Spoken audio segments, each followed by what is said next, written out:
Nous ne sommes pas seuls dans l'univers, tu es avec Morgan in Black et nous sommes avec un nouveau témoin. Avant de lui donner la parole et qui nous partage ses récits, eh bien, n'oubliez pas de vous abonner, cliquez sur la cloche pour recevoir les notifications et le like qui va avec. Vous pouvez aussi booster et enfin procurer le livre Ufologie qui parle de ce phénomène extraordinaire. Salut à toi!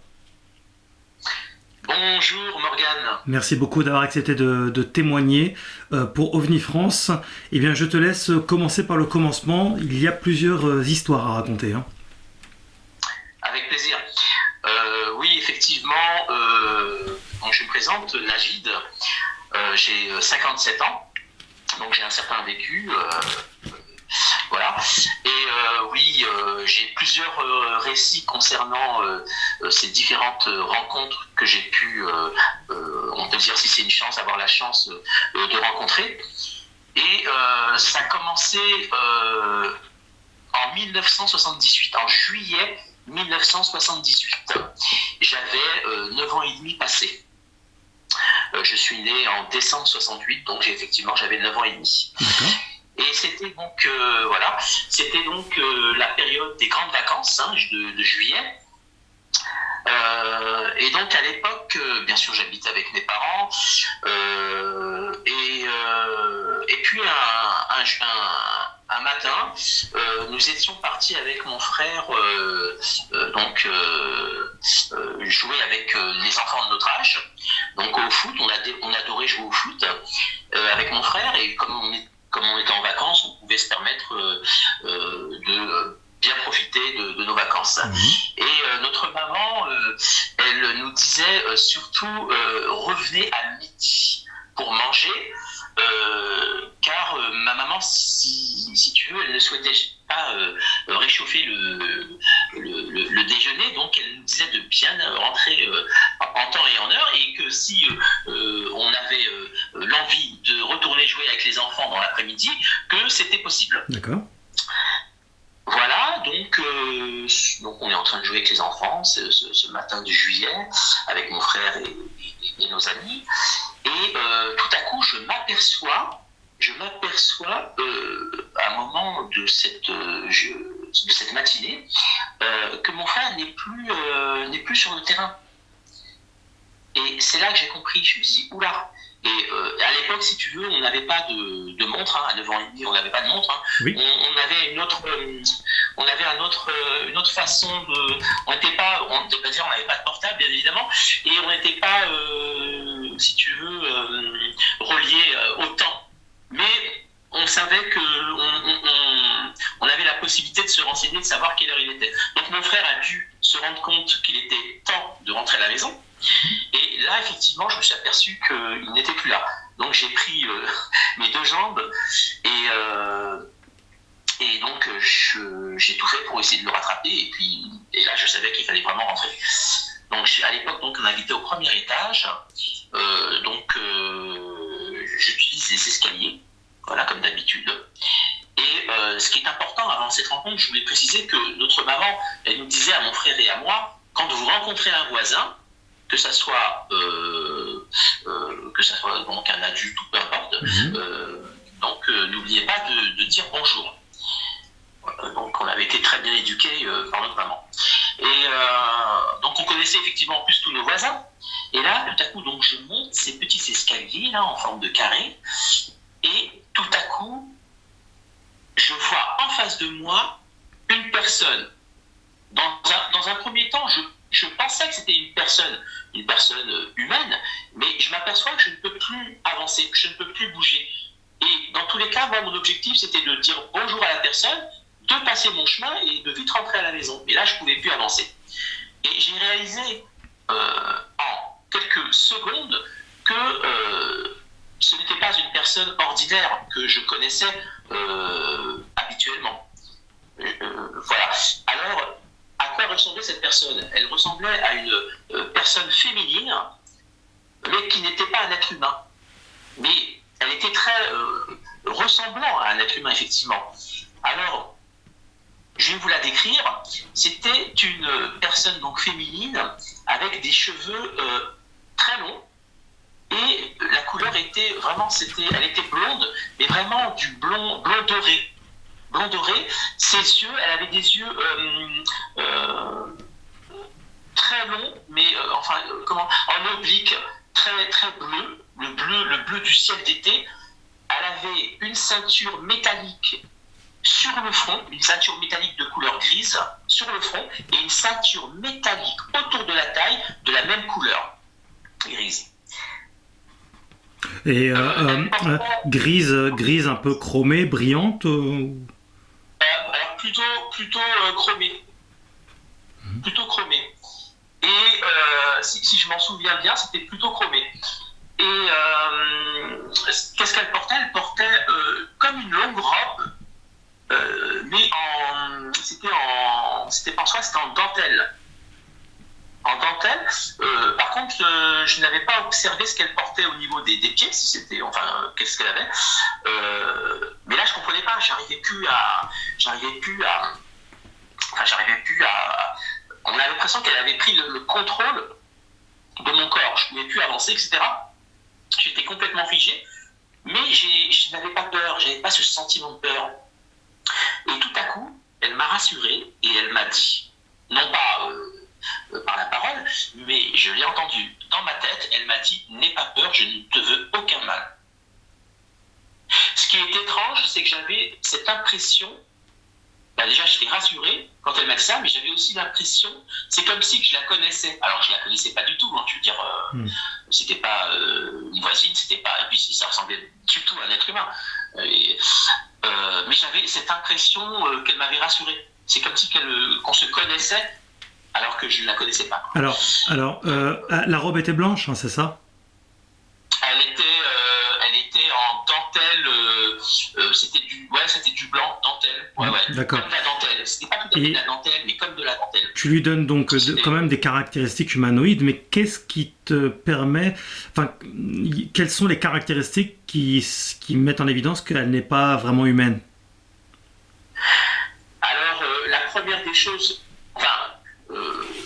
c'est vrai qu'après, on peut tout interpréter, bien évidemment, mais déjà, le fait d'être paralysé, de ne pas bouger, et puis moi, mon objectif, c'était juste de dire bonjour et de tracer ma route et de vite rentrer à la maison, parce que sinon, j'allais me faire discuter par maman, et là, je ne pouvais plus bouger. J'étais vraiment, on va dire, paralysé. Et dans tous les cas, elle avait ses yeux en amande, qui étaient, tu sais, des yeux en amande d'un bleu vraiment perçant. Et puis sa peau aussi, voilà, j'ai oublié. Sa peau, elle était très blanche, comme de la farine. Tu vois la couleur de la farine? Ouais. Très, très, très, très blanche, tu vois. Et ben c'était vraiment de la même couleur que la farine. Et c'est là que je me suis dit, non, mais elle n'a pas une couleur normale, quoi, je veux dire. Oui, physiquement, c'est... normal. C'est...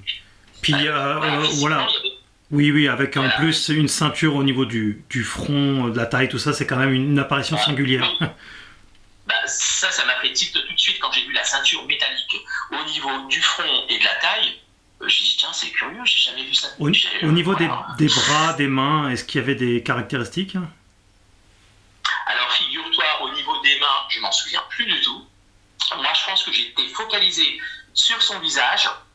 Mais les mains, je pense que... Non, je ne voyais pas ses mains. Est-ce que ses mains étaient... Là, tu étais où exactement? Vous étiez où, précisément? Alors, oui, on était parti... on était en Auvergne. Oui, mais la zone précise où tu as vu cette personne? La zone précise... C'était dans un immeuble, c'est ça? Ouais, c'était dans un immeuble, exactement. D'accord. Exactement. Ouais. Dans les escaliers? Tout à fait. On habitait, à l'époque, c'était au premier étage qu'on habitait. D'accord, donc c'était ok. Donc dans les escaliers. Et alors quand tu montais, tu as vu donc cette personne, cette créature. Et ensuite, comment elle a disparu? Qu'est-ce qui s'est passé ensuite?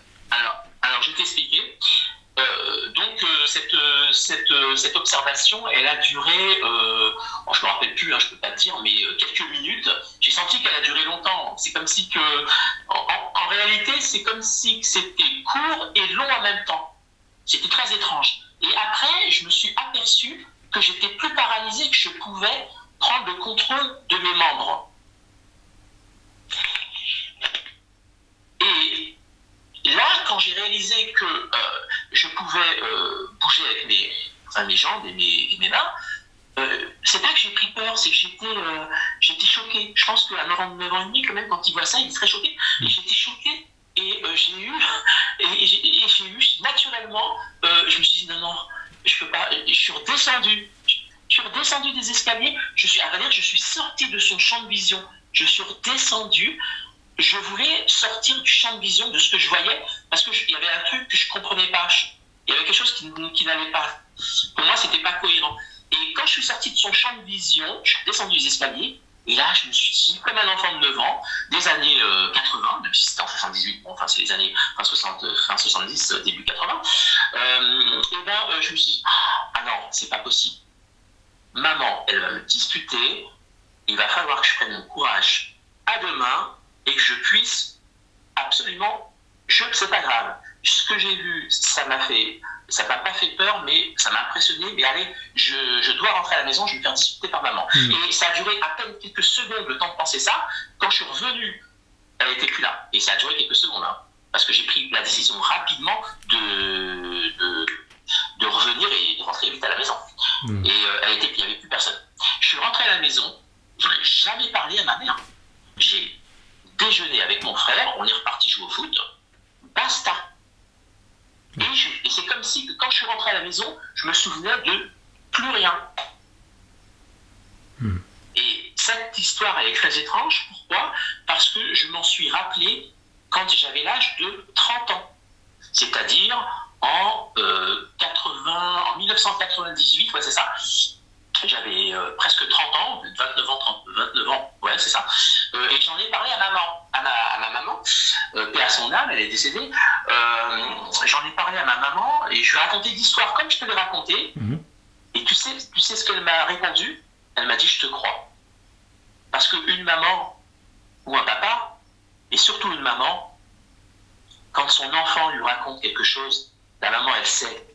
Elle sait si son enfant il dit la vérité ou s'il ment. Et ma maman, tout de suite, elle m'a dit, je te crois. Elle s'intéressait un peu à ce genre de phénomène ou... Non, pas spécialement. Elle aimait bien, oui, elle me racontait quand j'étais petit des histoires un peu étranges. Ma maman, elle vient d'Algérie et donc des fois, elle me racontait des histoires un peu étranges. Elle n'était pas fermée à ce niveau-là, ma maman. Et quand je racontais, voilà quoi, elle m'a dit, je te crois. Elle a même essayé de me raconter des blagues du style, par exemple chez nous, moi comme je suis musulman, quand tu racontes ce genre d'histoire à une personne de confession musulmane, c'est des djinns. Elle va te rétorquer, ouais voilà c'est ça, elle va te rétorquer, c'est un djinn, alors qu'un djinn en réalité, il y a beaucoup de mauvaises interprétations dans le Coran. En l'occurrence, parce qu'à vrai dire, un djinn, c'est plus un fantôme ou un être, comment on appelle ça, qui n'est pas forcément matériel. Oui, il stipule il voit tout par le djinn en fait, et du coup il prendrait des apparitions, des apparences diverses et variées pour faire peur ou pour je sais pas quoi. Mais oui, on a la même chose chez les chrétiens, c'est quand ils comprennent pas, c'est des démons, puis en fait chacun il va un peu de sa petite interprétation et de sa sensibilité suivant là où il a grandi ou il a évolué quoi. Ça permet de rassurer les gens aussi, de dire que c'est un djinn, ça va rassurer les gens. Oui, c'est toujours des explications un peu faciles et sans grande réflexion du coup. Mais là, effectivement, oui. Alors c'est intéressant parce que pendant des années, tu ne te souvenais plus de rien et soudainement tu t'en es souvenu, mais à quelle occasion ? C'est ça, pendant 20 ans. 20 ans, plus rien. Qu'est-ce qui pourrait te permettre de penser que c'est bien un souvenir valide et ton souvenir du coup, puisque il y a un blackout complet là ? Il y a eu un blackout entre mes 9 ans et demi à 7 ans, jusqu'à l'âge de 30 ans. Donc tu comptes, ça fait pas pratiquement 20 ans. Et effectivement, tu me poses une bonne question. Qu'est-ce qui a fait quel a été, on va dire, le déclencheur qui a fait que je me suis souvenu de ce qui m'est arrivé ? C'est bien ça ? Oui, c'est ça. toujours? Ouais, je t'entends. Attends, parce que je t'entends plus là. Et là, tu m'entends mieux? Ouais, je t'entends toujours. Ah, très bien. Alors, justement, tu m'as posé une très bonne question. Et je te répondrai, c'est qu'entre 9 ans et demi et 30 ans, donc en 1998, c'est que entre ces 2 années, j'ai vécu autre chose en 1988. C'est peut-être ça qui a fait que ça m'a déclenché mes souvenirs. 10 ans avant.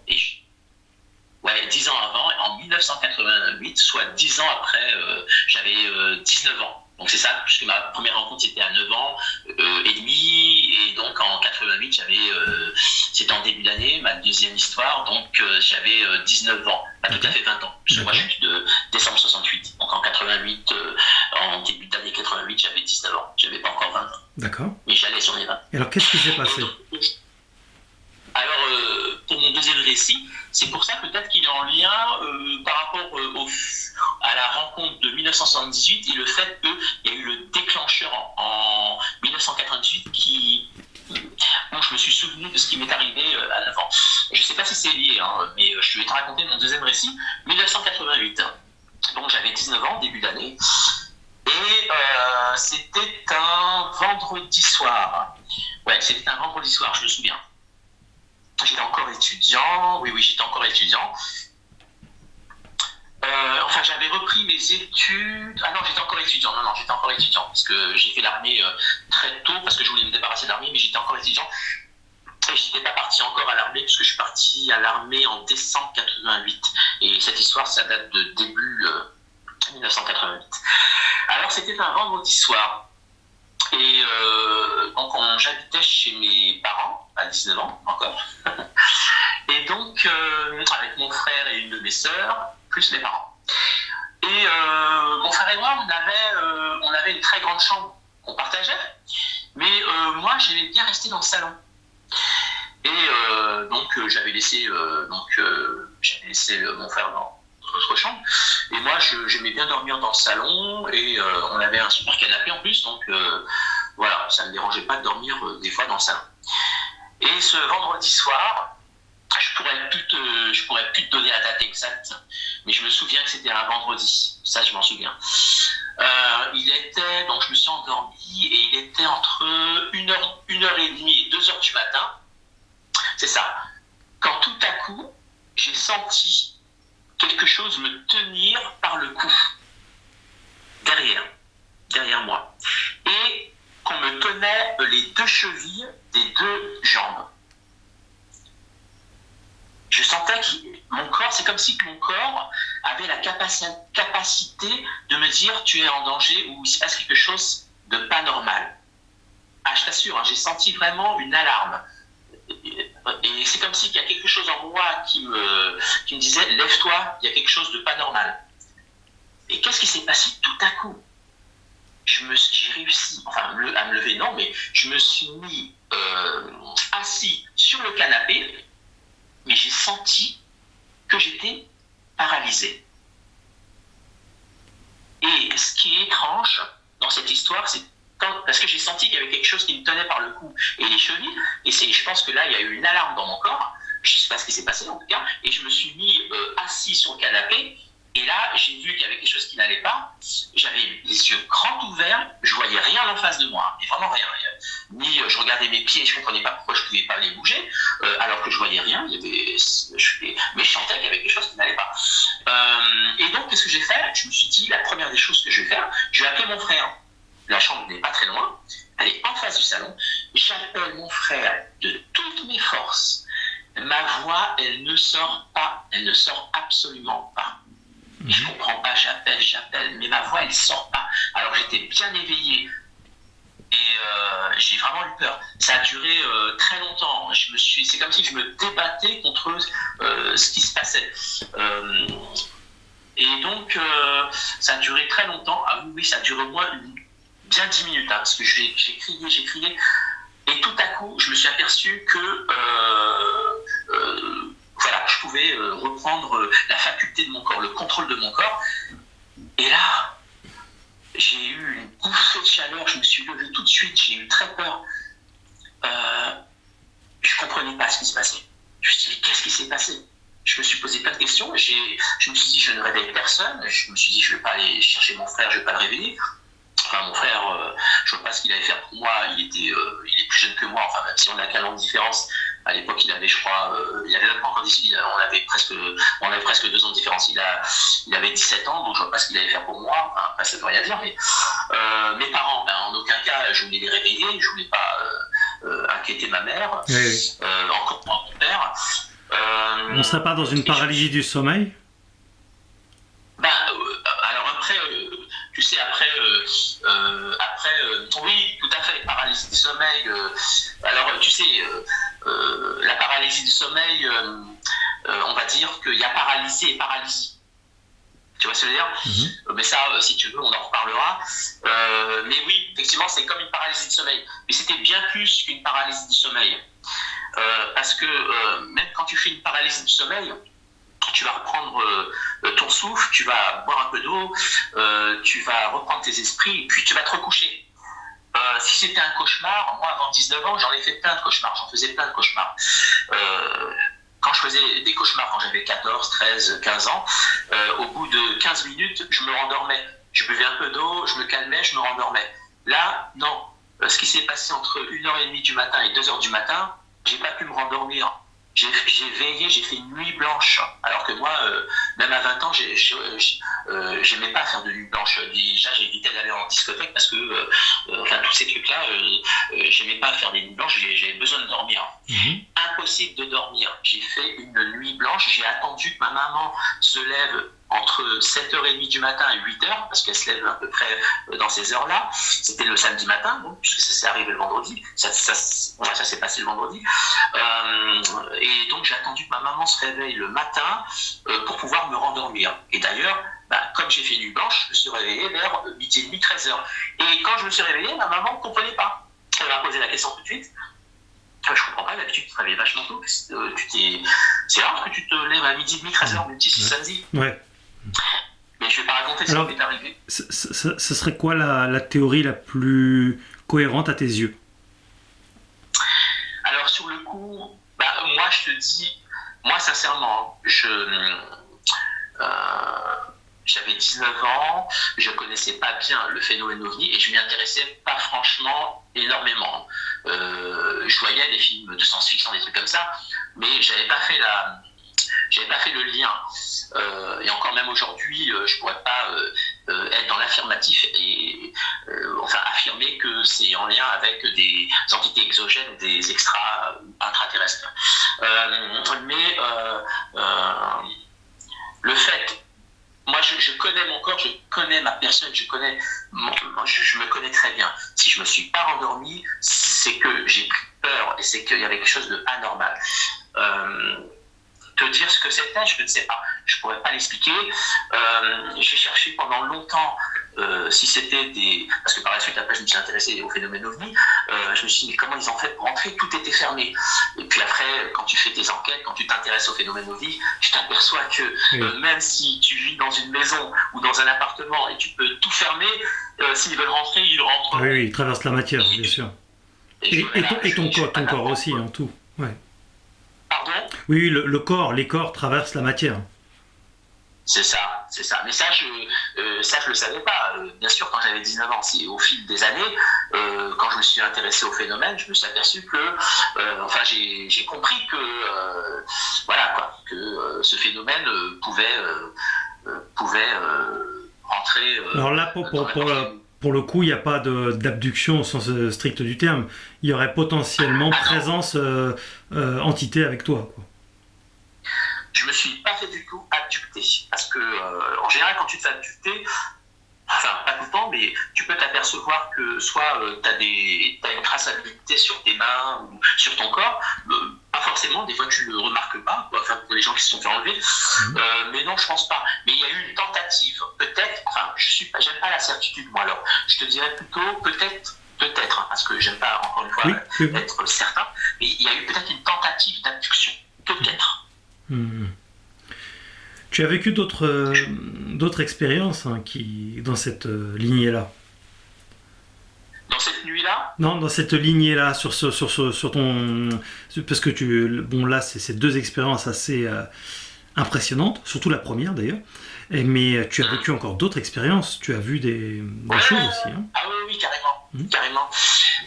Ensuite, entre 1988, oui c'est ça, 1988, il ne s'est plus rien passé jusqu'à 2011.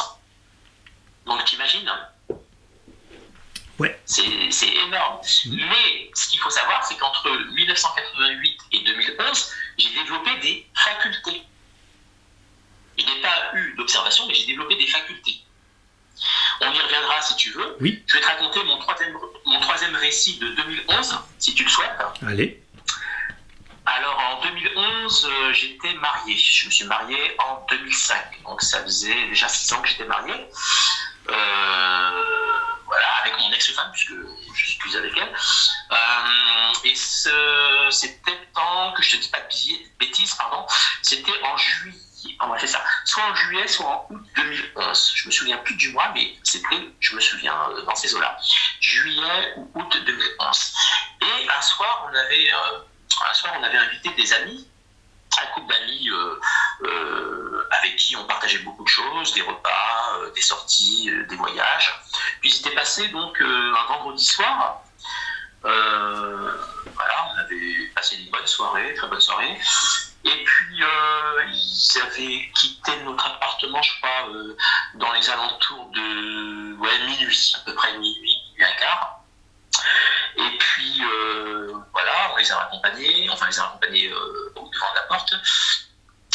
Et ensuite, ma femme elle est partie dans sa chambre, et puis moi je suis resté traîner un peu dans le salon, parce que je regardais un documentaire à la télé. Puis elle a été fatiguée, donc elle est partie dans la chambre. Je pense que j'ai dû rester peut-être 40 minutes à me décider d'aller dans la chambre et d'aller dormir parce que j'étais fatigué. Et donc voilà, donc j'ai éteint la télé, j'ai éteint la lumière du salon et je m'apprête à aller en direction de la chambre. Ma femme dormait déjà, je ne sais pas si c'était dans un sommeil profond, mais déjà, quand je suis rentré dans la chambre, au moment où je suis rentré dans la chambre, je voyais, elle était, je pense, déjà fatiguée et je pense qu'elle commençait à dormir. Et puis, dès que je rentre dans la chambre, donc j'aperçois effectivement que ma femme dort, et dans cette chambre, on a une fenêtre qui donne sur, tu sais, une cour comme les cours parisiennes, là, c'est en carré, là. Ouais. Tu vois ? Et donc tu peux voir quand même mais en face il n'y a pas de vis-à-vis, il y a juste un vis-à-vis sur les deux côtés, à droite et à gauche par rapport à 2 immeubles, d'accord? Et je sais pas, moi mon but c'était d'aller me coucher, tu vois, et habituellement je le fais pas, hein. Je vais jamais vers cette fenêtre pour regarder ce qui se passe, et surtout que t'as pas de vue, quoi. C'est pas comme le balcon qui est dans mon salon, tu vois. Là, j'ai une super vue, etc. Là, c'était pas le cas. C'est juste une petite fenêtre. Et tout à coup, quand je suis rentré dans la chambre, j'ai vu que ma femme dormait. C'est comme si on me disait, approche-toi de la fenêtre. Donc, je me rapproche de la fenêtre, je tire un peu les rideaux. Au moment où je me mets par la fenêtre, je vois un objet à peu près, que je te dis pas de bêtises, j'habite au 3e étage, il faut compter à peu près 2,50 m par étage, on va dire grosso modo, allez, 3 mètres. Ça fait 3 x 3, 9, on va dire 9. Et l'objet, il est à peu près, allez, je vais rajouter à peu près, 5 mètres. Donc ça fait à peu près 15 mètres. Il était à 15 mètres de hauteur, et vraiment 15 mètres de hauteur, et il était à peu près à 10 mètres de ma fenêtre. Et l'objet, on a l'impression qu'il venait du sol. Il est sorti du champ de vision de l'immeuble à droite, il est rentré dans mon champ de vision et il était en oblique, et comme si qu'il allait, il était en oblique, comme si qu'il venait du sol, et il obliquait vers, comme si qu'il allait vers le ciel. Mais il était trop proche, vous voyez très bien. Et là, par contre, c'était pas un objet tollet-boulon, comme un ovni, on va dire, classique. Et encore, même un ovni, on ne sait pas s'il est tollet-boulon. Mais je veux dire, il n'était pas tollet-boulon, il était translucide. Il était blanc, jaune, on voyait bien à l'intérieur. C'était vraiment, je voyais ce qui se passait à l'intérieur, c'était translucide. Il y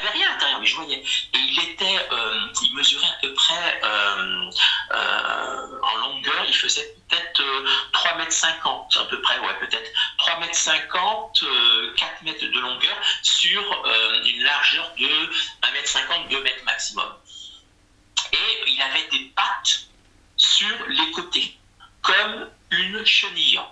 Tu vois la chenille, là, comme elle a des pattes sur le côté. Et ben voilà. Et là, j'ai vu cet objet-là. Mais impossible de le prendre en photo, déjà, moi. Je veux dire, j'ai savouré ce que j'ai vu, quoi, mon observation. Quoi. Ça devait être un drone. Non, je plaisante. Ah non, du tout. Ouais. Un drone translucide, j'en connais Ouais, pas. non, oui. Un hélicoptère. Non, mais le mec, il veut rationaliser. Ouais. Mais oui, c'est là. Enfin, c'est. Donc, il est apparu de cette façon-là. Et comment il est parti, cet objet? Eh ben, il est parti en direction. C'est comme si. Enfin, oui, il venait du sol. Enfin, ça, c'est certain. J'avais l'impression qu'il venait du sol quand il est sorti. Et il allait vers le ciel. Et pas de bruit, rien du tout. Hein. Pas de bruit, translucide. Et on avait l'impression. Si toi tu l'aurais vu, tu aurais pensé tout de suite, enfin peut-être, hein, on ne pense pas forcément de la même façon, mais tu aurais dit, on a l'impression que c'est un insecte géant. C'est comme si c'était un insecte géant. J'ai jamais vu ça de ma vie. Jamais vu ça. Oui, il y a des ovnis qui ont des apparences comme ça, un peu insectes. Alors après, je me suis renseigné au fil du temps, et je pense que tu dois connaître par rapport aux RODS, R-O-D-S, oui, les RODS. Les RODS, voilà, les fameux RODS du Mexique et des États-Unis, souvent au Mexique, ça ressemblait beaucoup aux RODS. Et moi, au début, j'y croyais pas trop, mais j'avais l'impression que ça ressemblait aux RODS. Je me suis dit, tiens, c'est incroyable. Oui, parce que les pattes sur les côtés comme une chenille. Mais sauf que là, ton engin, là, enfin ton engin, c'est pas ton engin, mais enfin l'engin que tu as vu, c'est 3 mètres et des poussières, hein, c'est ça? Au moins 3 bons mètres de longueur et entre 1,50 m et 2 mètres de largeur. C'était pas un petit rod, je le dis tout de suite. Hein. Ah oui. Mais de toute façon, si tu fais tes recherches, tu peux retrouver en Russie, il y a beaucoup de rods qui ont été aperçus et c'est pas des petits, hein. C'est pas les mêmes qu'au Mexique. Hein. Oui, mais enfin, qui font cette taille, tu en as vu? Enfin, tu as vu des témoignages ou des images? J'avais vu des images d'une vidéo en Russie. Parce que là, c'est particulier. Là, en l'occurrence, ton objet, il est, enfin, ton objet ou en tout cas, ce phénomène, il est très lent, c'est ça? Ah oui, il est très lent. Hein. Ah oui, parce que les rods vont à fond, quoi. Tu les vois pas passer, quoi. Ah oui, alors c'est pas un rod. C'était pas un rod alors. Mais c'est vrai que t'as raison. À moins que ça en soit une autre forme, quelque chose d'autre. Mais c'est vrai que là, il est grand, t'attends de bien le voir. Ça a duré combien de temps? Alors, entre ma droite, il est sorti il est rentré dans mon champ de vision à droite et il est sorti à gauche, entre les deux immeubles, entre les deux murs des deux immeubles de droite et de gauche, on va dire 30 secondes. C'est énorme, les rods, tu vois bien, il faut les filmer, il faut mettre au ralenti, tout ça, sinon on ne voit pas. C'est ça. Maintenant que tu m'en parles, je me dis donc finalement c'était pas un rod. Non mais c'est bien que tu le dises parce que ça permet de voir un peu une ressemblance. Donc c'est bien quand même d'en parler des rods. Et alors vraiment c'était très étrange cette observation. Très. Même aujourd'hui, je pourrais même pas t'expliquer. T'avais la fenêtre ouverte? Non, fermée. D'accord. J'ai juste tiré les rideaux. Mais au moment où je me suis mis à la fenêtre, pile où je me suis mis à la fenêtre, il est sorti du champ de ma droite. Tu penses que... C'est-à-dire que imagine, je serais peut-être rentré dans la chambre.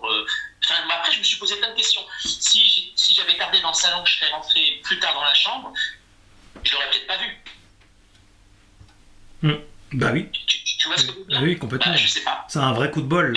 Ou pas. D'ailleurs, c'est peut-être... Alors, c'est ça que je comprends pas. Est-ce que c'est un coup de bol ou est-ce que c'est quand même étrange, quoi? C'est comme si que tu vas vers ta fenêtre et tout à coup tu vois quelque chose sortir de ton champ de vision, de rentrer dans ton champ de vision et un objet pile poil au moment où tu...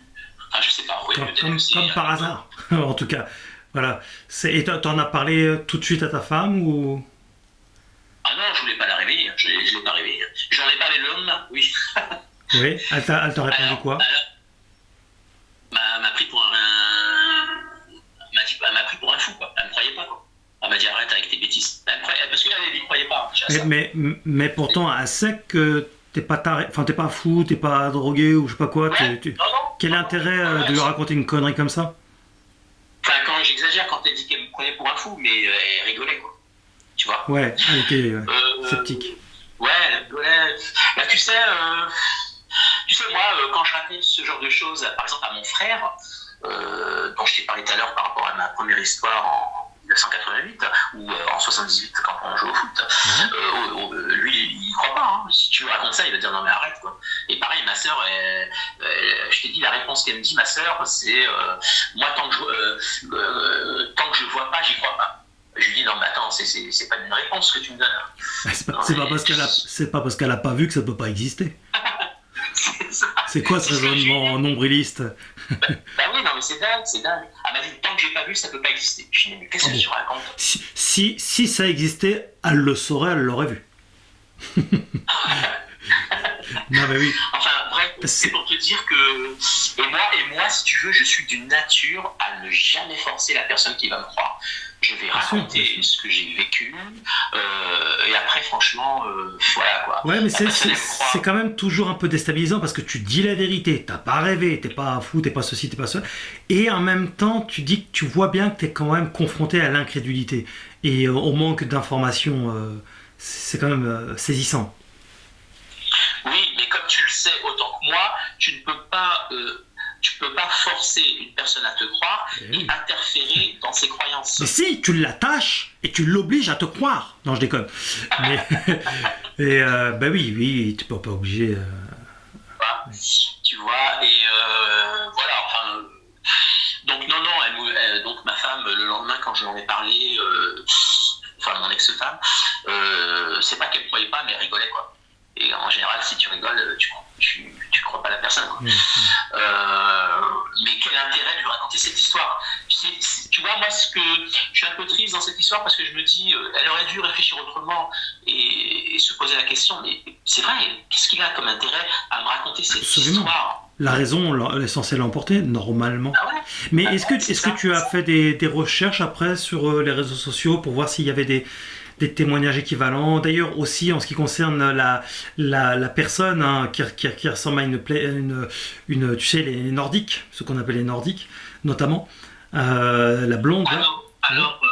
Oui, alors au fil du temps, au fil des années, je me suis aperçu qu'il y avait eu beaucoup de personnes qui avaient rencontré, comme ce que j'ai rencontré en 78, des personnages ressemblants. Enfin, je ne sais pas si ça existe vraiment, à ce qu'on dit les Pléiadiens. Tout à fait. Donc cette race d'extraterrestres. J'aime pas le mot extraterrestre parce que pour moi, je suis contre l'appellation extraterrestre parce que pour moi la Lune est extra de la Terre, donc extraterrestre. Le Soleil est extraterrestre. Donc je dirais de cette personne qui viendrait soit d'une autre dimension, soit exogène. Voilà, une entité exogène. Alors je pense que oui, au fil du temps, je me suis aperçu avec les nombreux témoignages que j'ai pu, que j'ai eu la chance d'écouter, que ce soit sur la radio que tu connais, radio ici et maintenant, avec la vague tous les mardis soirs qui était diffusée tous les mardis soirs, et énormément de témoins racontaient. Enfin, des faits pas forcément similaires, mais qui étaient très ressemblants à ce que j'avais vécu. Ou même aujourd'hui, on le sait bien qu'il y a, que ce soit aux États-Unis ou même dans d'autres pays, puisque le phénomène est mondial, il y a des gens qui racontent aussi ce type de rencontre avec des femmes. Je me suis aperçu que finalement, ce que j'avais vécu en 1978, qu'il y a des gens qui ont aussi vu pratiquement le même type de personnes que j'ai rencontrées. Et c'est là que ça m'a fait tilt. Je me suis dit, mais j'ai pas rêvé, quoi. Tout à fait. Tu vois? Et alors, tous se posent la question aussi, mais pourquoi moi? Pourquoi certains voient et expérimentent ces choses-là, et d'autres passent la vie sans qu'il se passe rien du tout? Attends, je t'ai pas bien entendu. Pourquoi? La question qui se pose aussi pour beaucoup de témoins, c'est pourquoi moi et pourquoi d'autres ne voient absolument rien et n'entendront jamais parler de rien? Tu comprends? La communication a été perdue. Encore un coup des Pléiadiens. Ah, t'es revenu. Ah, bah t'es reparti. Ah bah si, là t'es revenu encore. Ah, très bien. Tu vas, tu viens. Oui. Non, tu m'entends bien là? Oui, je t'entends bien, tu m'entends bien? Oui, c'est bon, t'es de retour. T'étais parti chez les Pléiadiens, c'est pour ça. Mais, non, le raisonnement que je te faisais, c'était que c'est compliqué pour... les témoins se posent toujours des questions automatiquement. Pourquoi moi? Pourquoi je vois ces personnes, ces choses? Et pourquoi d'autres ne voient absolument rien? C'est une question très intéressante que tu poses parce que je me suis posé la question pendant très longtemps. Pourquoi j'ai rencontré ces différents phénomènes pendant ma vie? Mais c'est une question qui m'est revenue souvent. Et figure-toi, à force de me poser cette question, je me suis souvenu c'est comme si je m'étais téléporté à l'âge de 7 ans. Donc 7 ans, c'est 1977 pour moi. En 78, je t'avais dit, j'avais 9 ans quand j'ai rencontré le premier phénomène. Non, excuse-moi, donc en 77, j'avais 8 ans. Je crois 1 an ou 1 an et demi, parce que je crois que c'était en 76, soit c'est en 77. Donc soit j'avais 7 ans ou 8 ans. Donc ça fait quand même, ça fait un petit moment. Et figure-toi, un jour, j'étais en train de regarder, j'avais 7 ans, 8 ans, je me souviens plus, une émission avec ma grande sœur. Ma grande sœur qui a 7 ans de plus que moi, elle est de 61. Je regardais une émission et à l'époque, il n'y avait que 3 chaînes. Il y avait TF1, Antenne 2 et France 3. Et je regardais une émission qui était une émission très intéressante. Et à un moment donné, dans cette émission, il est posé une question, est-ce qu'un jour on connaîtra la vérité, c'était sur la cosmologie, voilà. Est-ce qu'on connaîtra la vérité sur le cosmos, sur l'univers? C'était un reportage sur ça. Et figure-toi, moi j'étais petit, j'avais 7 ans.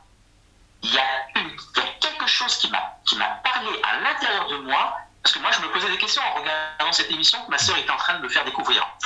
Figure-toi, il y a quelque chose qui m'a parlé et qui m'a dit, parce que je pense que cette chose qui m'a parlé à l'intérieur de moi-même a réalisé que j'étais en train de me poser trop de questions sur le reportage que j'étais en train de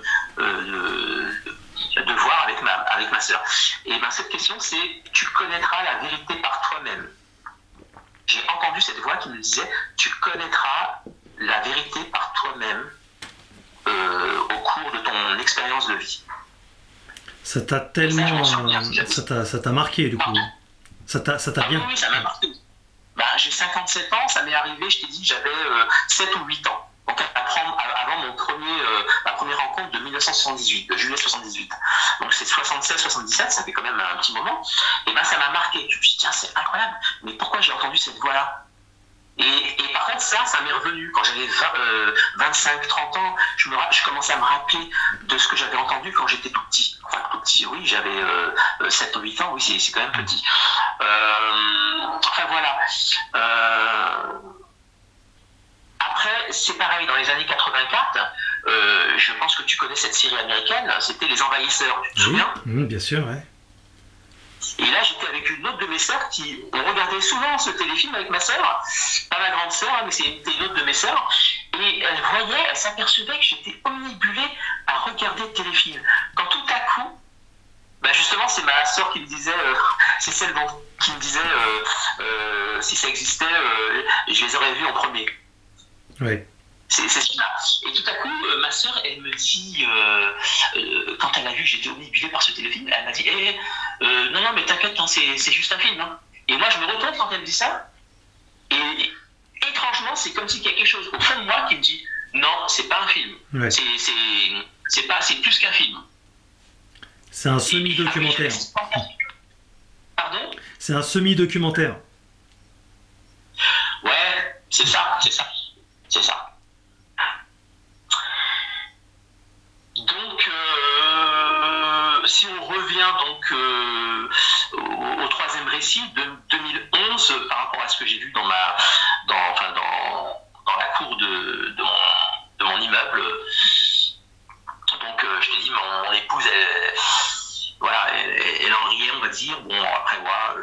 voulais pas non plus, la forcer à me croire. Et ensuite 2011, qu'est-ce qui s'est passé? De 2011, plus rien jusqu'à 2018. Mmh. C'est mon 4e récit.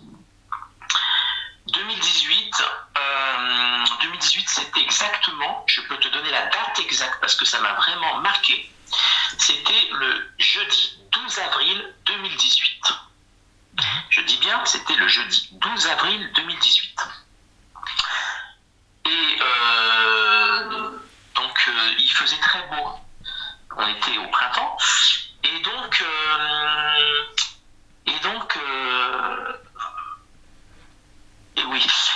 j'étais dans le salon en train de regarder, je crois que c'était un match de foot que j'étais en train de regarder. Et mon ex-épouse était dans la chambre, elle discutait avec une de ses sœurs. Si je te dis pas de bêtises, elle discutait soit au téléphone, soit sur une application. Et comme elle aimait pas trop le foot, donc j'étais le seul à regarder. Et puis de toute façon, elle était en communication avec sa sœur. Et donc, à la mi-temps de ce match, il était 21h47 exactement. Je m'en souviens très bien. Comme il faisait chaud ce jour-là, je me suis mis par le balcon. Et puis, on habitait au 3e étage à cette époque. Au rez-de-chaussée, il y a une brasserie. Et il regardait le même match de foot que moi. Le même. Hein. Et le même match de foot, d'ailleurs il faisait plein de boucans, tout ça. Et puis à la mi-temps, donc j'ai décidé de me mettre sur le balcon. Et là, dès que je me mets sur le balcon, j'avais un grand balcon, très long, je me mets sur le balcon, qu'est-ce que je vois? Alors en face de mon balcon, j'ai pas de vis-à-vis. Il y a un petit il y avait un petit immeuble de 2 étages. Des petits immeubles là en briques. Ouais, il y en avait d'autres, mais pareil, 3, 4 étages. Et j'avais pas de vis-à-vis direct. On voyait très bien le ciel de ma droite à ma gauche et en face, vraiment, c'était vraiment génial. Et dès que je me suis mis sur le balcon, et là, tout à coup, mon regard, il va en direction d'un avion. Enfin, que je considérais un avion. Moi, mon cerveau, au départ, il se dit c'est un avion. Je me dis qu'est-ce qu'il fait cet avion? Il est trop bas. Moi j'ai eu peur, j'ai pris peur. J'ai pris peur parce que je me suis dit c'est pas normal qu'il soit à basse altitude. Mais le problème c'est que ton cerveau il va vite te faire comprendre non, ce que tu es en train de voir c'est pas du tout un avion. Donc au début, en quelques secondes, je pensais que c'était un avion, mais j'ai réalisé rapidement que ce n'était pas du tout un avion. Là, j'ai vu une sphère énorme, entre 8 et 10 mètres de diamètre. Rouge orangé. Elle était à peu près, si je te dis pas de bêtises, parce que j'ai recalculé après, par rapport aux immeubles, aux petits immeubles en face, le lendemain j'avais recalculé. Donc je peux te dire entre 200-300 mètres, pas plus. Ouais, dans ces eaux-là à peu près. Ouais, 200-300 mètres. C'est pour ça que ça m'a interpellé au départ. J'ai eu très peur, je me suis dit si c'est un avion, pourquoi il est à 300 mètres? Il y a un problème quelque part. Ouais. Et là tu réalises tout de suite que c'est pas un avion. À 300 mètres, c'est pas possible. Hein. Il y avait déjà tout le monde l'aurait entendu. Hein. Oui, là ça faisait pas de bruit. Avec les écouteurs. Pardon? Là ça faisait pas de bruit en l'occurrence. Aucun bruit. Il était, donc si je me mets en face de mon balcon, il était, je vais te dire ça, nord-ouest par rapport à mon balcon, il était au nord-ouest, 200-300 mètres d'altitude à gauche, ouais, nord-ouest, c'est ça. Et là, je me suis aperçu, pas de bruit. Une sphère orange, jaune-orangé, pas de bruit. Et moi, je suis quelqu'un qui est beaucoup dans l'observation. Parce que, comme je t'ai dit, j'ai développé beaucoup de capacités. Oui. Avec tout ce qui m'est arrivé. On va en parler après. J'ai réalisé tout de suite. Pas de lumière dans la rue. Aucune lumière. Aucun véhicule ne passait. Alors qu'habituellement,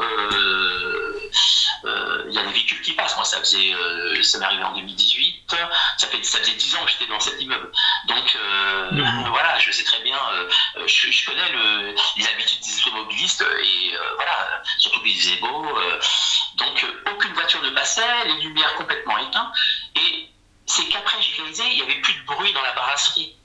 J'entendais plus rien. Alors, est-ce qu'ils sont rentrés à l'intérieur parce que effectivement, la majorité, ils étaient aussi en terrasse, mais même, ils n'étaient pas tous rentrés en terrasse parce qu'il y avait beaucoup de monde, donc je ne comprends pas pourquoi il n'y avait plus de bruit. Et cet objet sphérique jaune-orangé, il me regardait, il me regardait, je sentais qu'on m'observait. Ah oui, ça, je peux te le garantir, hein. Je sentais que j'étais observé, qu'on me regardait, c'était moi qu'on est venu me voir. Enfin, D'accord. Je n'ai pas cette prétention-là, mais je te raconterai pourquoi, je te raconterai le pourquoi j'ai me sentir observé. Je te raconterai après. Et je me suis dit, ah ouais, je me sens observé. Et bien évidemment, j'avais des capacités que j'avais développées, donc c'est pour ça que j'ai senti que je me sentais observé. Et là, je me suis dit, bon, je sais pas. Et ma femme, elle était dans la chambre. Hein. Je me suis dit, mais c'est qu'après, moi, je me suis dit, mais pourquoi j'ai pas été chercher ma femme? Bah, c'est normal. Hein. Comment tu peux aller la chercher? Puisque en 2011, quand je lui ai raconté ce que j'ai observé par la lucarne de notre fenêtre dans la chambre, et que le lendemain, je lui raconte l'histoire et elle ne me croit pas, je vois pas pourquoi j'irais la chercher. Bien sûr. Mais par contre, si c'était à refaire, je regrette. Hein. Si c'était à refaire, si c'était à refaire, je serais venu la chercher. Pour lui dire, viens, quand il m'a pris pour un fou la dernière fois, ben regarde viens voir ce qui se passe là. Et je regrette, hein, sincèrement, je regrette du fond du cœur, j'aurais dû aller la chercher, lui dire, attends, excuse-moi, interromps ta conversation avec ta soeur, viens me voir vite fait, je vais te montrer vite un truc. Et là, voilà. Enfin bref, on va partir l'histoire, c'est pas ce qui s'est passé. Donc, je suis retourné dans le salon, j'ai pris mon portable qui était posé sur la table du salon. C'est l'erreur que j'ai faite et moi je préconise aux personnes de ne pas faire la même erreur que moi. J'ai pris mon portable, j'ai voulu photographier cet objet et pareil, j'aurais jamais dû le refaire et là, pareil, j'aurais pas fait ça. J'ai pris 3 photos et quand j'ai pris 3 photos, j'ai pas réalisé sur le coup, mais effectivement le flash il s'est enclenché automatiquement avec le fait qu'il faisait nuit. Tu vois ce que je veux dire? D'accord. Donc, quand j'ai pris 3 photos, la sphère, mais avant de prendre les 3 photos, j'ai réalisé quoi? J'ai réalisé que cette sphère rouge-orangée que tout le monde aperçoit chez nous en France, dans différentes régions ou dans d'autres pays, hein, ces sphères rouges qui sont maintenant très connues, j'ai réalisé quoi? J'ai réalisé qu'il y avait une source lumineuse blanche derrière cette sphère. C'est là que j'ai vu, tiens, il y a une source lumineuse blanche derrière cette sphère. C'est-à-dire que les sphères que les gens aperçoivent, il y a un objet derrière. C'est-à-dire qu'il y a une source lumineuse qui n'est pas cette source lumineuse orangée, rouge. Il y a quelque chose derrière. Ils utilisent un camouflage. C'est là que j'ai compris, ils utilisent un camouflage. Et quand j'ai pris 1, 2, 3 photos, elle s'est on va dire, je ne sais pas si c'est du plasma ou cette sphère, en tout cas, on va dire avec cette sphère orange, elle s'est contractée sur elle-même. Elle s'est contractée. Hein. Et c'est tombé comme du plasma ou comme un ballon, tu sais, un ballon qu'on gonfle et tu as juste à le lâcher, il va se dégonfler et il va tomber, tu sais, en feuille, comme une feuille. Et là, plus rien. Comme du plasma. Plus rien. Comme du plasma.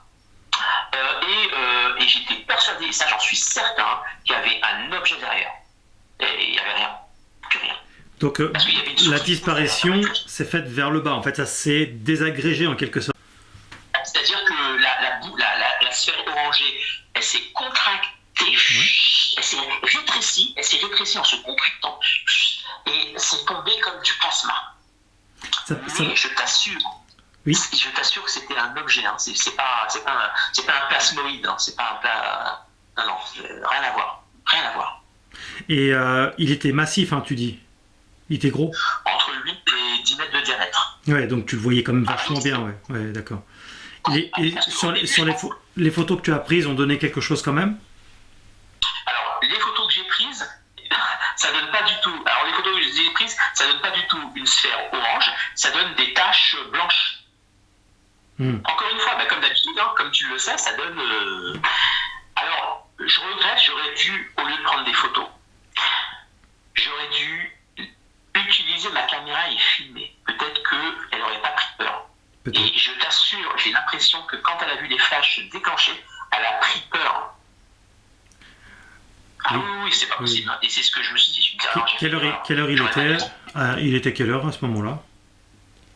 Alors, l'observation, je me souviens, parce que le match a commencé à 21h, il a fini à 21h45 plus les 2 minutes de temps additionnel. Et je me rappelle, le match, il a fini à 21h47, enfin la première mi-temps, et à 21h47, je me suis mis sur le balcon, j'ai observé ça, je suis resté peut-être 3-4 minutes sur le balcon, je suis revenu dans le salon, j'ai pris mon portable, je pense vers 52, 53, 6 bonnes minutes facile. Oui, d'accord. C'était c'était quoi la date? C'était le jeudi 12 avril 2018. C'est bon, tu es toujours cohérent avec ce que tu as dit avant. Au niveau du... peut-être que la dimension orangée, rougeâtre était un faisceau énergétique plus qu'un camouflage, non? Oui, tout à fait, tu as complètement raison. C'était un camouflage et tu poses une très bonne question. Pourquoi? Parce que moi aussi, je pense que c'est un camouflage parce que elle voulait camoufler l'objet qui était derrière et en l'occurrence la source lumineuse que j'avais observée. Ouais, d'accord. Ouais. Donc pas une dimension, pas quelque chose d'énergétique. Ouais, c'est ok. Ça a duré combien de temps cette vision? 6 minutes. Ah, c'est beaucoup. Hein. Ouais, c'est énorme. Et c'était stationnaire, ça ne bougeait pas? Ça ne bougeait pas, c'était devant toi, comme ça, et c'est tout. D'accord. Ouais. Au début, je l'ai vu plus haut que 200 mètres, parce qu'au début, je pensais que c'était un avion. Et tout à coup, j'ai vu qu'elle était plus à la même altitude. Elle était, je pense, descendue à 200-300 mètres d'altitude, et elle bougeait pas. Et elle m'observait. Mais vraiment, ah oui. Et elle est venue pour moi, ça c'est certain. Mais au début, tu sais, quand je dis qu'elle est venue pour moi, c'est pas le jour de l'observation, quand j'ai pensé qu'elle est venue pour moi. C'est après. C'est pour ça que je vais te raconter après ce qui s'est passé. Et tu peux raconter. Pardon? Oui, tu peux raconter ce qui s'est passé ensuite. Alors si on fait comme au cinéma, on fait un... Comment ils appellent ça au cinéma? Flashback. Comment tu dis? Flashback. Un flashback. Voilà, un flashback. Tu vois, c'est comme si tu étais au cinéma. Et après, c'est comme si je vais te raconter cette histoire en flashback. Et je vais revenir 6 jours avant cette observation. C'est-à-dire, si on revient 6 jours avant cette observation, on va tomber, que je te dis pas de bêtises, le vendredi 6 avril, c'est ça. Oui, le vendredi 6 avril 2018, puisque mon observation a lieu le jeudi 12 avril. Donc le vendredi 6 avril 2018, tu m'entends toujours? Je t'écoute, oui. C'était un vendredi et il était 22h et j'étais pas bien ce jour-là parce que avec mon ex-femme, je vais pas rentrer dans les détails, mais comme j'étais pas bien et que cette année de 2018, ça a été très difficile pour moi parce qu'on avait adopté un enfant avec mon ex-femme et on nous l'a repris injustement d'ailleurs et il y avait eu un problème d'incompréhension, je ne comprenais pas pourquoi ma femme se laissait faire, etc. Bon, je ne vais pas rentrer dans les détails. Et puis ce vendredi 6, je me suis mis sur le balcon, mais j'ai pris ma torche. Tu sais, les petites torches lumineuses là, en carré. Oui. Et je me suis dit, bon, moi je crois en Dieu, tu vois, même si je ne pratique pas, je ne suis pas pratiquant. Parce que j'estime que j'ai pas besoin d'être pratiquant pour croire en Dieu. Et puis moi je suis quelqu'un j'adore la liberté, tu vois. Bien sûr. En plus je suis amazir. Tu connais les amazirs? Non. Je suis d'origine kabyle. Ok, d'accord. Ok. Donc, Béjaïa, Tizi Ouzou, quelle zone? Non, Béjaïa. Béjaïa, oui, je connais, j'y suis déjà allé. Ouais. Je suis d'origine kabyle, donc moi je suis né en France, mais mes parents viennent d'Algérie, donc de la petite Kabylie. Oui, c'est des zones un peu plus francisées, ça. Ouais, voilà. Et nous sommes des Amazirs. Donc Amazir, ça veut dire homme libre. Bon, quand je dis homme libre, c'est femme libre. Tu vois. Donc on pratique la religion, mais on se donne le droit d'avoir de la liberté, tu vois. Et ça c'est important. Donc c'est pour ça que j'ai toujours respecté. Mes parents ont toujours respecté ceci. Excuse-moi. Ah oui, c'est très bien. C'est une bonne chose. Oui. Voilà. Et donc, je me suis dit, allez, je vais demander à Dieu qu'il m'apaise de cette souffrance, parce que Elena, elle n'est plus avec nous aujourd'hui. On me l'a retirée injustement. On nous l'a retirée injustement d'ailleurs, pas qu'à moi, mais aussi à mon épouse. Et j'aimerais bien qu'il puisse m'aider. J'aimerais bien, voilà. Et donc j'ai regardé le ciel mais j'ai prié pour Dieu. Je me suis dit, j'aimerais bien que tu nous aides. J'aimerais bien. Et au fond de moi, je sais pas, comme si j'étais relié. Je me suis dit, j'espère que vous allez venir m'aider, j'espère que vous allez venir me voir. J'ai besoin de vous. J'ai besoin de vous, venez me voir. Et moi déjà, en 2018, bien sûr que j'étais très connecté à tout ce qui est entité exogène, extraterrestre, etc. Et moi je savais que j'avais un lien fort avec eux. Et je leur ai dit, venez me voir, j'ai besoin de vous, j'ai besoin de vous voir, j'ai besoin. Et qu'est-ce que j'ai fait? J'ai pris cette lampe torche, je l'ai mis en direction du ciel, bien en hauteur, et j'ai fait du morse avec cette lampe torche.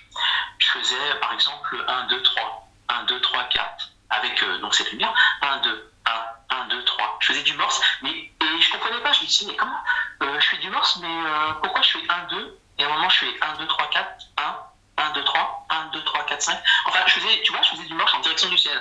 Je me suis dit, j'espère qu'ils vont. Et j'ai donné beaucoup d'attention. Je me suis dit, j'espère qu'ils vont recevoir mon message. 6 jours plus tard, c'est ce qui s'est passé. Alors, je ne sais pas si c'est lié. Tu vas me dire, non, mais peut-être que c'est pas du tout lié. Je ne sais pas.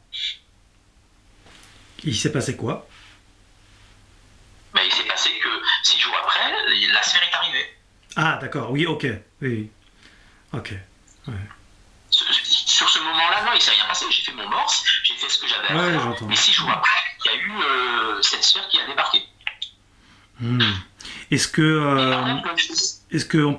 ensuite cette sphère qui est venue te visiter a t'apporté bonheur pour la suite de cet événement douloureux? Tu me poses une bonne question. Je ne sais pas. Parce que là, quand t'enlèves ton enfant, même si c'est pas biologiquement pas le tien, ça reste. Enfin voilà, il y a des attaches, il y a des choses qui se font, quoi. C'est une douleur. C'est ça. Non, à ce niveau-là, ça n'a pas bougé. C'est toujours au point mort, malheureusement. Non, à ce niveau-là, non, ça n'a pas bougé.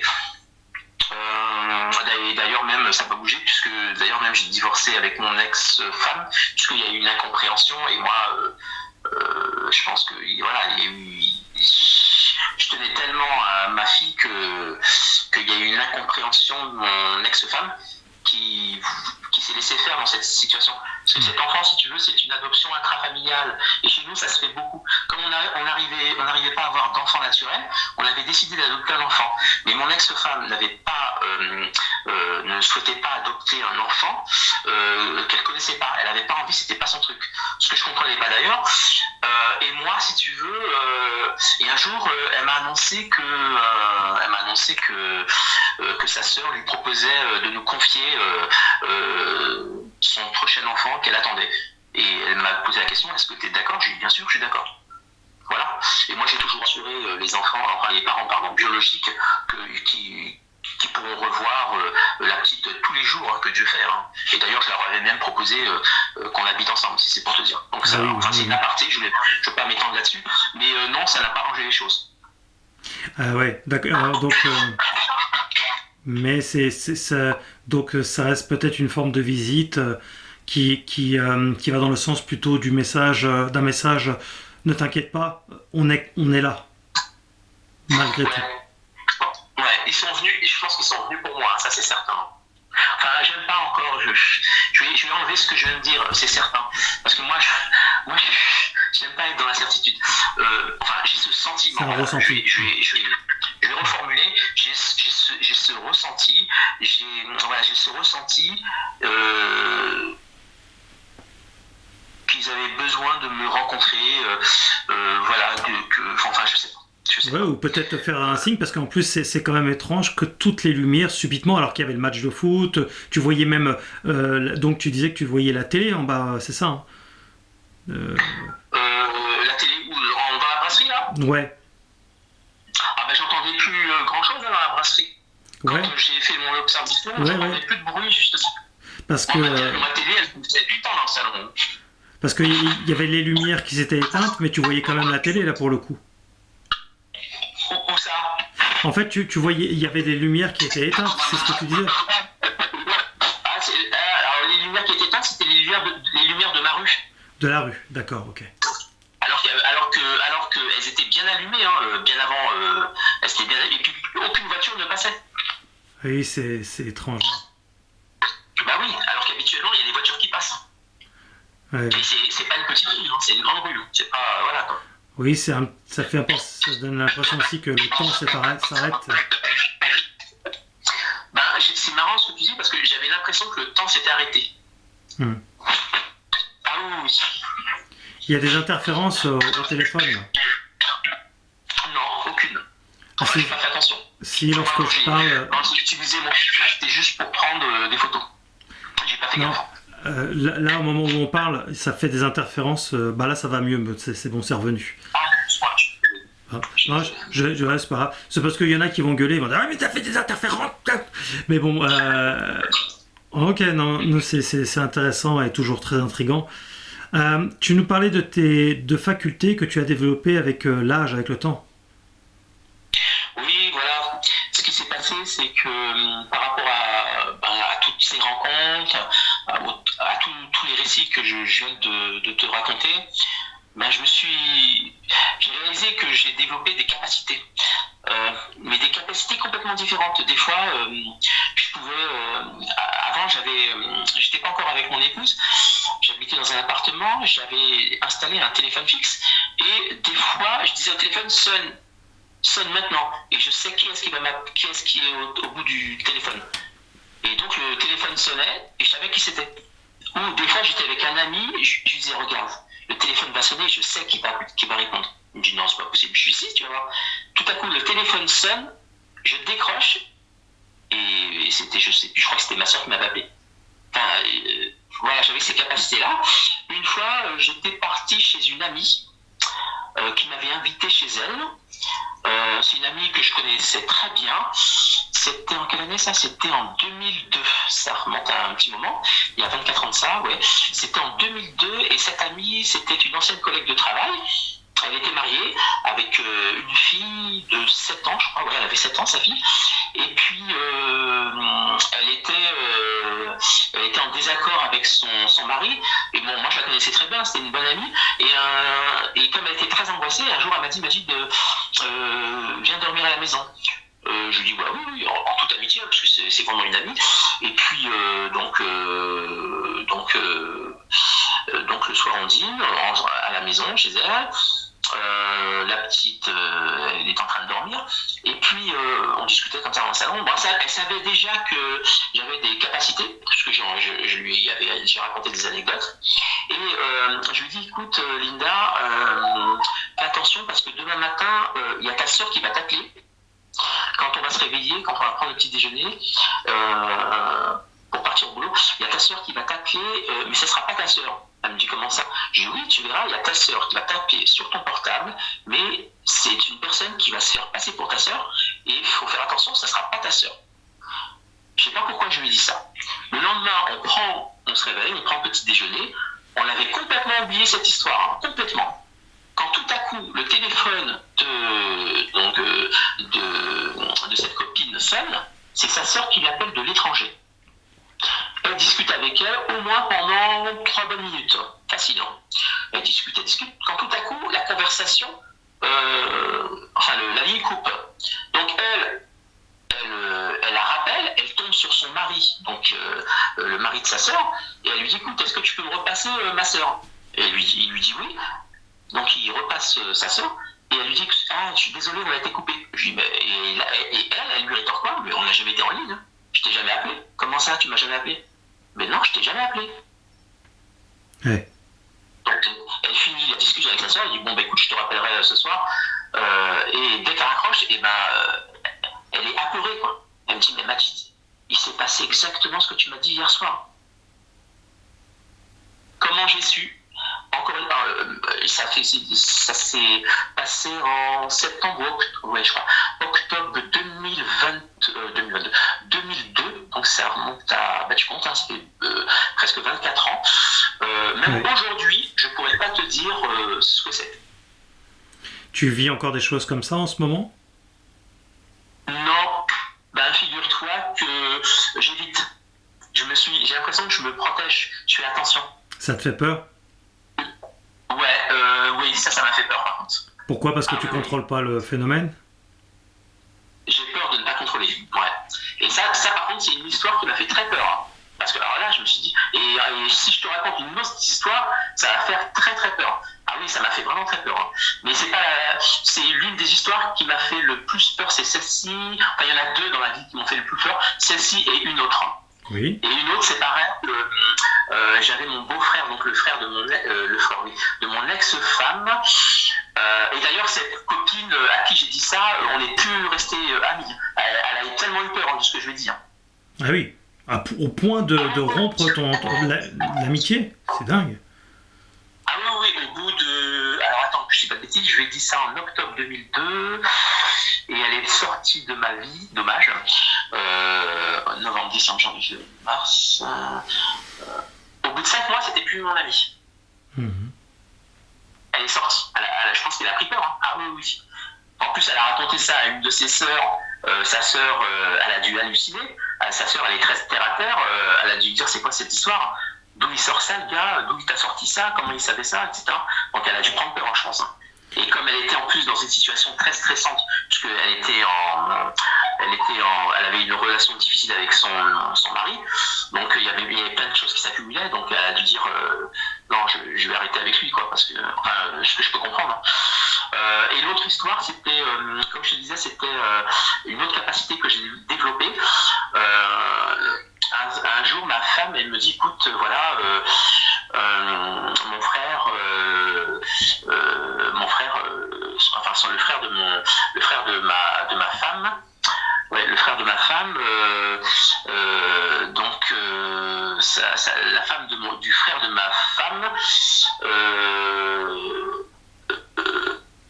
il souhaite me solliciter parce que le beau-frère du frère de ma femme et sa femme ont des disparitions d'argent chez eux. Il y a de l'argent qui disparaît. Et eux, ils habitent à l'étranger, ils habitent en Algérie.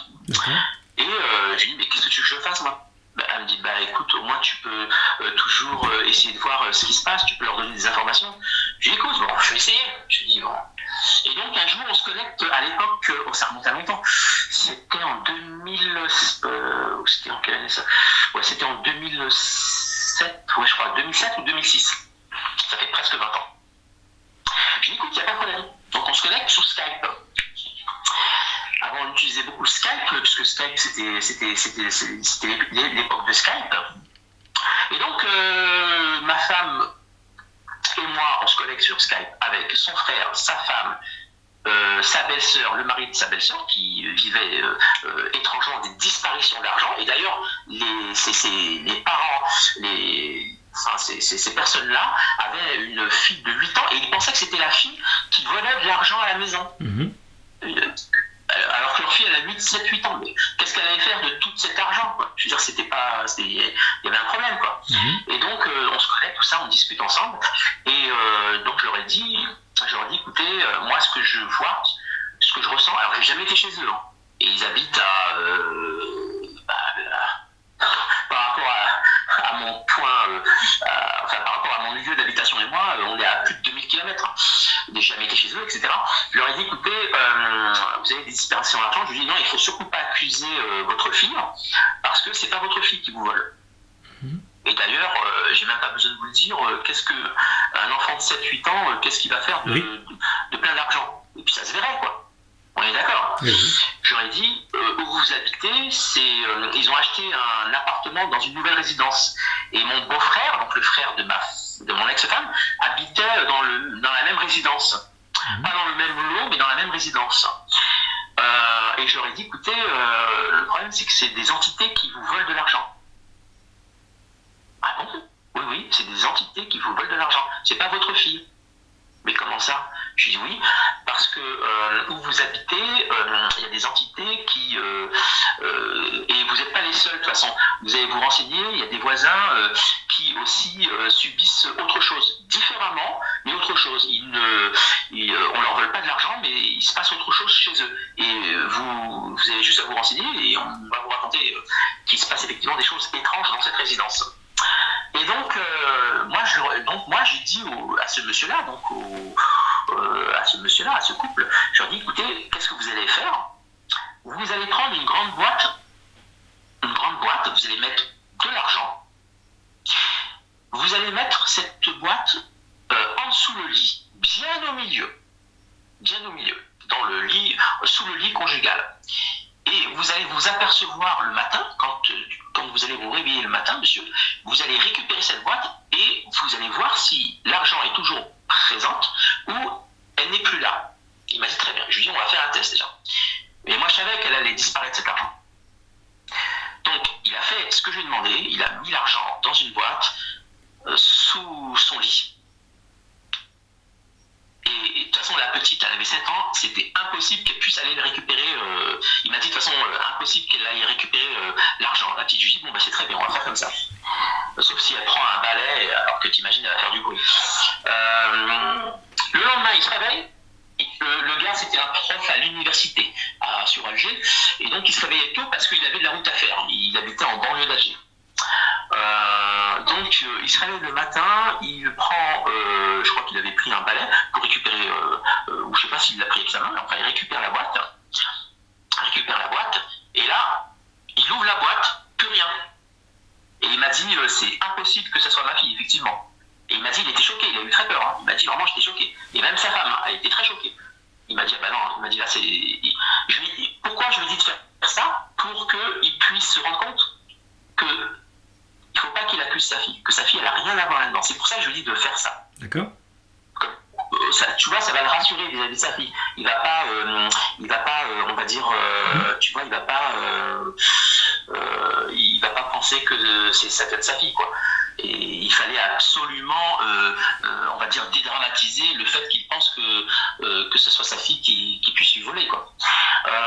Et là, ils ont pris peur et ils ont vu que effectivement, c'était pas leur fille. Donc, qu'est-ce qui s'est passé? Et un jour, je leur ai dit, vous allez mettre des produits, je leur ai demandé de mettre des produits naturels dans une boîte à un endroit précis dans le salon.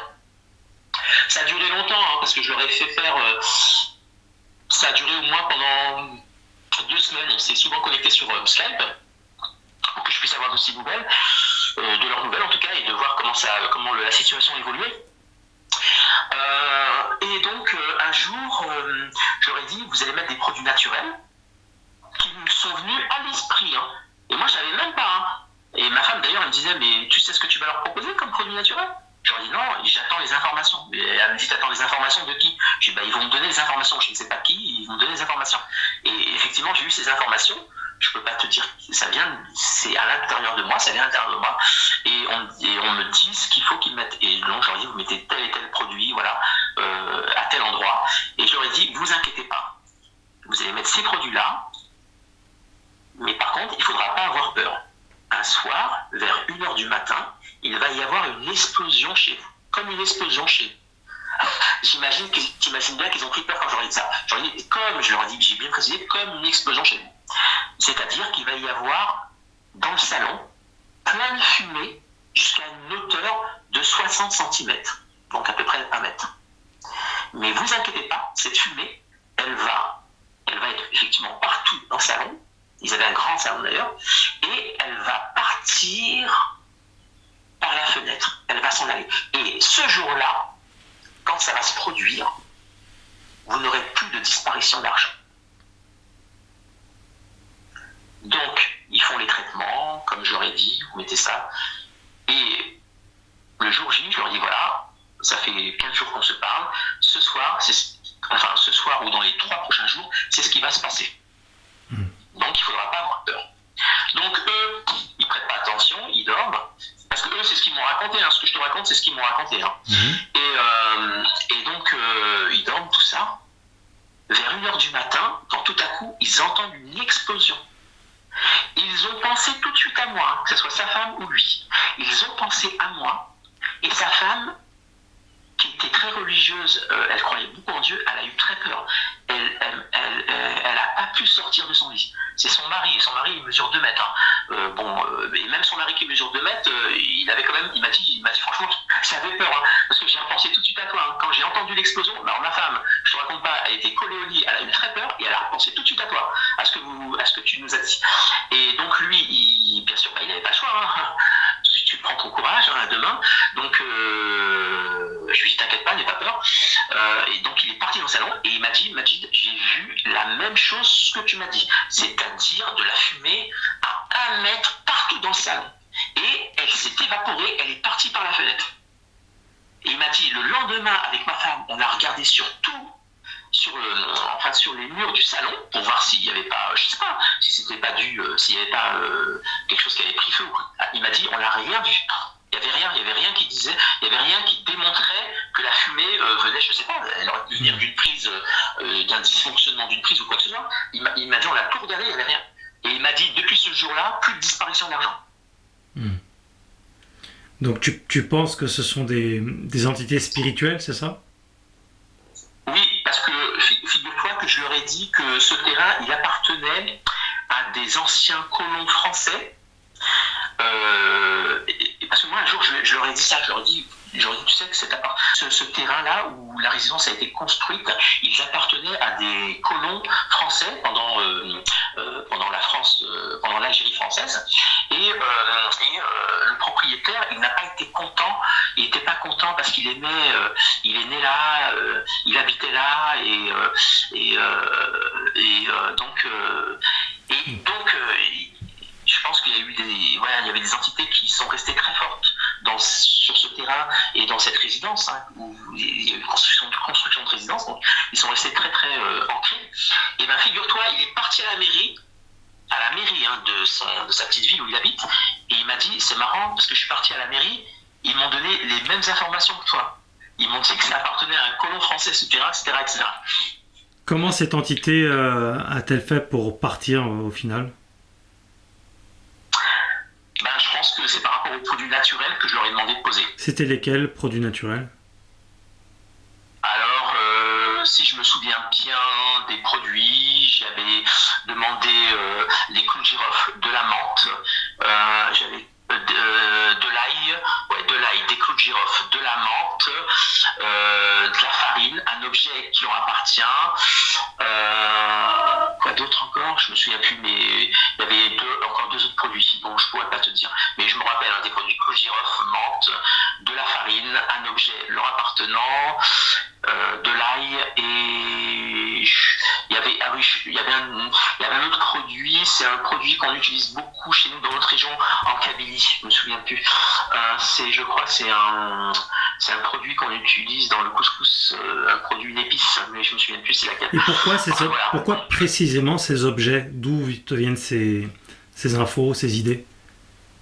Moi, ces infos, même ma femme, elle comprenait pas.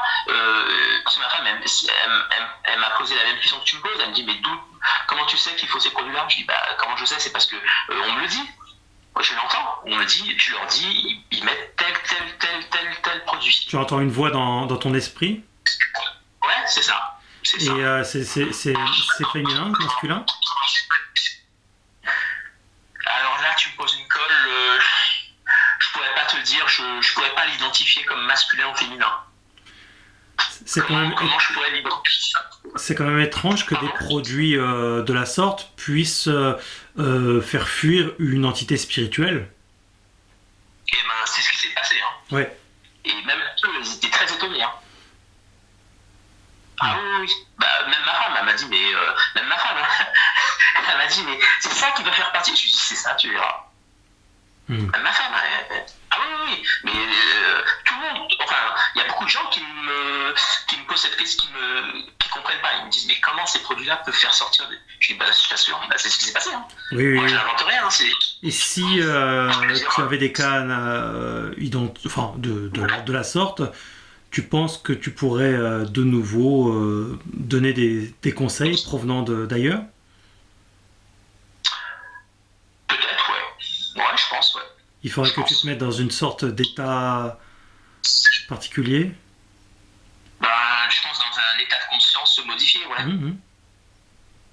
Mais de toute façon, on est tous dans des états de conscience modifiés. Tu vois, par exemple, quand on observe un enfant de 3 ans, enfin peu importe, mais on va prendre ce cas-là, un enfant de 3 ans, c'est pour ça qu'on dit quand on voit un enfant de 3 ans qui est dans ses pensées, il ne faut pas le déranger parce qu'il est dans un état de conscience modifié, que ce soit un adulte ou une personne âgée, peu importe.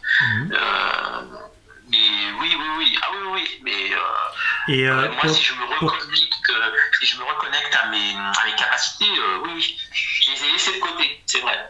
C'est parce que ça te fait peur, c'est ça?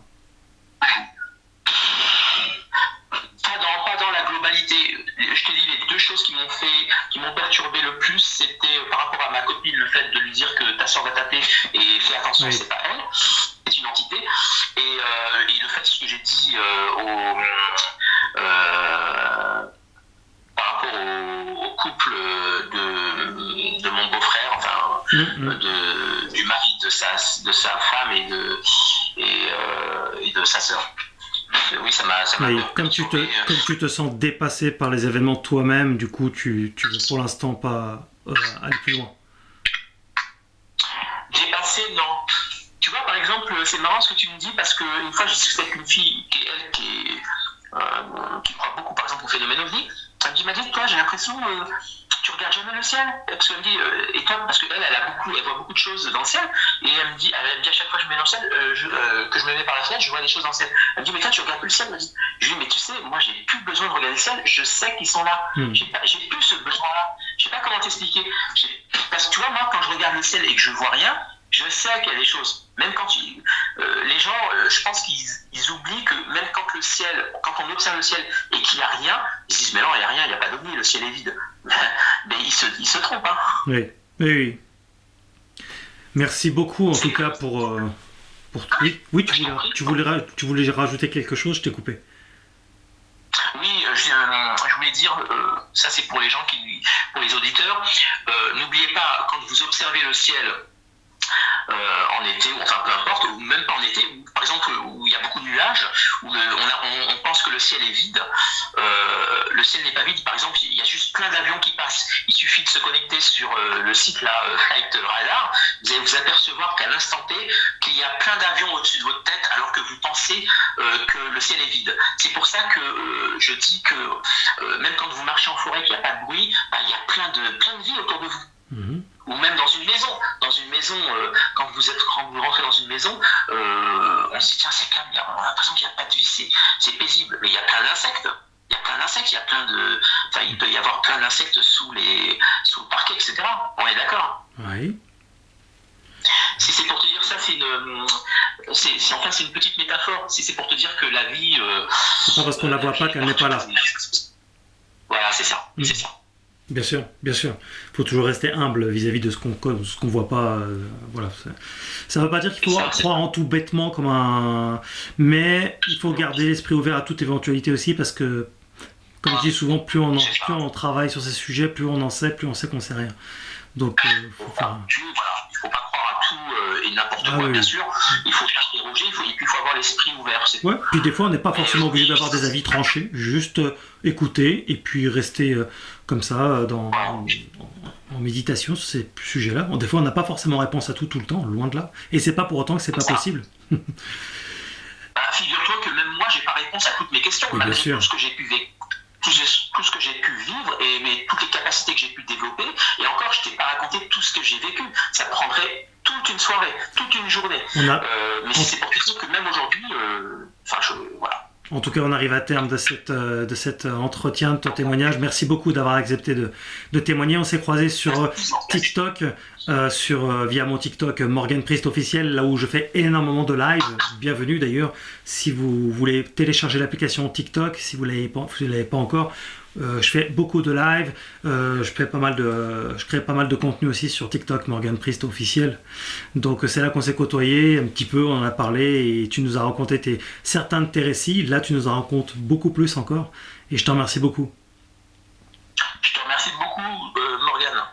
N'hésitez pas à vous abonner, cliquez sur la cloche pour recevoir les notifications, comme d'habitude, le like qui va avec. Si vous voulez soutenir, vous avez le PayPal, boostez la vidéo aussi, vous avez tous les bons liens dans la description et bien sûr le livre Ufologie qui traite de ce phénomène fabuleux. Merci beaucoup, vous étiez sur OVNI France.